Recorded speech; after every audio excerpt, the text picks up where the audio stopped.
In today's video, we are going through Art of Electronics exercise 2.20, and for this exercise we're looking at an inverting amplifier, and we basically need to derive the equation for gain and the input impedance. So just before the question, there is an image of I think a transresistance amplifier and a inverting amplifier. We are just looking at the inverting amplifier, and we have two equations, one for the gain and one for the input impedance. So those are the two equations that we will be trying to derive for the question. So the equations that we're deriving are on the screen now. So you got gain is equal to minus R2 over R1. Now R2 is more typically called RF, or the feedback resistor, and R1 is sometimes called Rin, but the question denotes them as R2 and R1, so that's what we'll be using. And the input impedance equation basically says that the input impedance is equal to R1 plus Ri, which is a intrinsic resistance to the op-amp, in parallel with R2 over 1 plus the open loop gain, which is denoted as A. So first we're going to look at the gain. So on the screen now you have the circuit that we're looking at, where you have R1 and R2. You can see I've kind of switched them around over here, so just be careful with that. I've got R1 on top and R2 as the input resistor. So gain, as we know, is equal to the output divided by the input voltage. To get to the equation that we need to, which is basically R1 over R2, or the negative R1 over R2, we need to make some assumptions. The first assumption is that there is no current flow into this node over here. So we're assuming that the op-amp is ideal. The second assumption is that the differential voltage between the negative input, or the inverting input, and the non-inverting input is 0. So let's say this point over here is connected to ground, then this point over here is going to be ground as well, as long as the output is not saturating. So going from that second assumption, VE, we're going to say, is going to be equal to ground, or the same voltage as this voltage over here.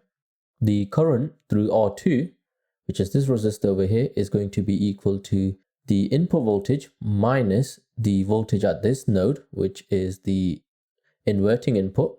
So Vin minus the voltage at the inverting input divided by R2. So that's basically Ohm's law. That gives us the current that goes through this direction. Now, if you remember our assumption 1, basically we're saying that no current flows into here. Therefore, all the current is going down here through R1. Now we know that V negative is 0, basically because of our assumption number 2. So we can simplify this equation to get rid of V minus, because that's going to be 0. So our current through R2 is going to be equal to the input voltage divided by R2. Next, we can look at the current through R1, which is basically going to be the voltage over here minus the voltage over here divided by the resistance. So basically that's Ohm's law again. So we have V minus over here. I've called it VE in this diagram, but that was from LT Spice. So this is the inverting input minus the output voltage over here. We know the inverting input voltage is 0. Then that gives us a simplified current through R1 of minus V out divided by R1. So we have the equation for R2, or the current through R2, and the current through R1. We know they're going to be equal because we are saying that there's no current flowing into this direction. So basically Kirchhoff's current law. So all current is flowing in this direction over here. So we can equate the two equations. So we have V in divided by R2 on this side, and we have V out, or minus V out, divided by R1 on this side. Now we define gain, or gain is defined as V out divided by V in. So dividing both sides over here, so for this equation, dividing both sides by V in gives us 1 over R2 is equal to minus V out divided by R1 V in. And then multiplying both sides by R1 gives us R1 over R2 is equal to minus V out over V in. Then multiplying both sides by minus 1 gives us minus R1 divided by R2 is equal to V out over V in, which we know to be the gain. And that gives us the equation that we need. In a typical circuit, you might see R1 as RF and R2 as Rin, so something to be careful with. But that gets us to the gain equation for a inverting amplifier. So for the second part of this question, we're going to look at the input impedance. We are given a equation for the input impedance in the question, or the kind of the picture above the question. So we're looking at the same circuit again. I'm going to show you how to do this with two methods. The first one I think is a lot simpler. It doesn't really get us to the solution that the book is looking for. So we know Z in is equal to our voltage in divided by the current in. That's just basic Ohm's law. We can write I in, which is the current coming in from this direction over here, as V in minus the voltage over here, which is the inverting input, divided by R2.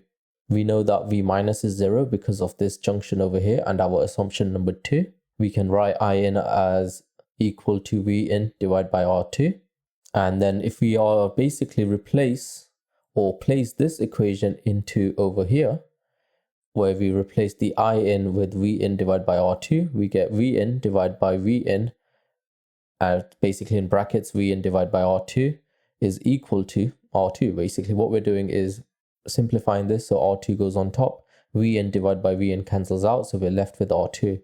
So in like a very simple form, where we ignore R1 completely and we ignore this, we end up with a very simple input impedance. However, this is a massive generalization. So yeah, it's one of the simpler ways to do it, but it doesn't really get us to the solution that the book is looking for. So this equation is basically correct, but for a specific case, you know, a ideal op-amp and where we are not saturating the output. Now for the second method, I'm going to go back to the circuit that is given to us in the question, which basically gives us a intrinsic resistance Ri and gives us a open loop gain, I think, of A. And the equation for Z in, or the input impedance, is basically R1 plus Ri in parallel with R2 over 1 plus A. So what you can see in this equation is we have some input impedance looking into this circuit from this direction, which is represented by this block diagram or this circuit over here. We have R1 in series with Ri over here and some function of R2 with whatever is happening over here. So the Ri is going to be in parallel with whatever we get for this part of the circuit. So this part of the circuit is what I'm going to work out and then basically bring back Ri, because we don't need to do any kind of solving for Ri because it's already a resistance. We know that R1 is in series as well. So what I'm going to do is basically ignore Ri for the time being. So the inverting input of the op-amp, which is basically what I'm going to call this, is equal to Vn, which is the input voltage here, minus the voltage drop on R1. VR1 is equal to the input current multiplied by the resistance of R1. So we can rewrite the inverting input voltage as equal to Vin minus I in R1, which is basically this. So what we're doing is replacing this equation with this equation over here. Now all the equations that are numbered with the letter need to be remembered, as we will be drawing back to them when we go for a complete solution to the question. V out, which is the voltage at this junction over here, is equal to the voltage at the inverting input junction minus the voltage on the R2 component. VR2 is equal to I in multiplied by R2. Basically, I'm ignoring this resistor for the time being because that simplifies the equation for me. If you know a method for including Ri in this as well, please let me know in the comment section below, because I was not able to solve it with Ri included in this equation over here. But in reality, what you would have over here is VR2 is equal to I in, which is the current coming into this junction over here, minus Ri, which is the current that flows into this direction over here, would be the current that flows into this direction. Basically, we're using Kirchhoff's current law. So this equation, if you were to include Ri, would be I in minus the current through Ri multiplied by R2.